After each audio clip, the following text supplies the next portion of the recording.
In 1952, an incident was reported from one of the villages called Bheem Bharsa. Bheem Bharsa reported the sighting of a witch that stole gobar uplas, cow dung cakes. These cakes are still used in many villages in this country. These cakes are used for creating fire which can also be used for cooking. But this witch used to steal cakes, these cow dung cakes, and it is to kill the people of the family from where it stole. Men, women, children, everyone. Dadu got news of this from his local tea shop, where he used to sit and gossip with his friends. And the tea vendor told him that his cousin had been found with his throat slit in his own courtyard. Dadu was intrigued, and he wanted to find out more about this so-called witch. When he reached the village, which he did the very next day, I think, he found that the village was in a state of fear. People were in a state of fear. They had not moved out of their homes for days together. Darkness had set in by now, and then in the sequence of playing, the turn came for a record which was titled Ogaran Bastu to be played. When Dadu put this record and started playing it, as these sounds started coming out of this gramophone, there was total silence, so the sound was traveling very far. He heard a kind of a muted scream, a terrifying one, somewhere deep inside the forest. He knew that he had played the right one.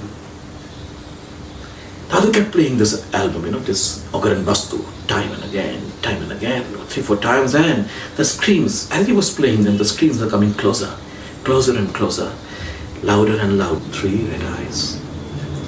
And Dadu was looking into these 3 red eyes at the edge of the forest and it was moving towards him. And then Dadu braced himself for what's going to happen next. He stood up.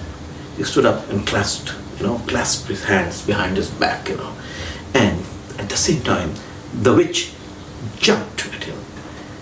Dadu now went down on his knees, and the witch was also surprised.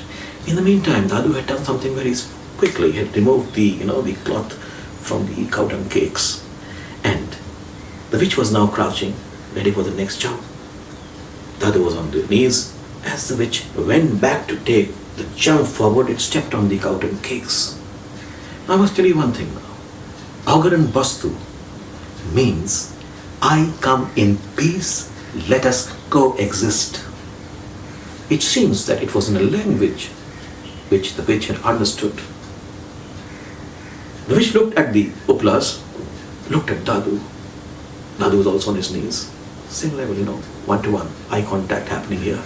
And the witch picked up this gobar uplas, looked at him again, and turned back, gave one last deafening scream, and Dadu said that the witch disappeared into the forest with these 5 uplas.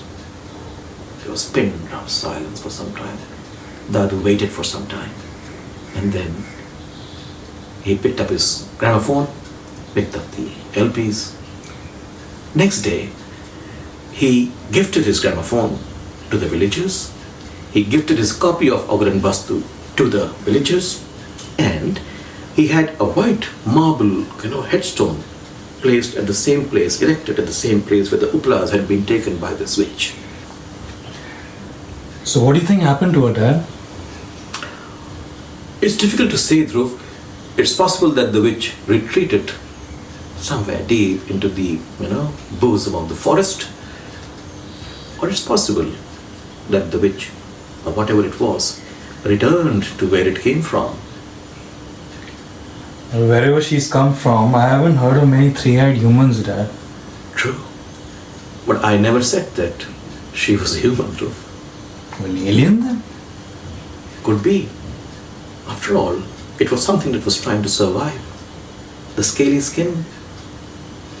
And uplas, gobar uplas and cow dung cakes are used to create fire, needed to create heat.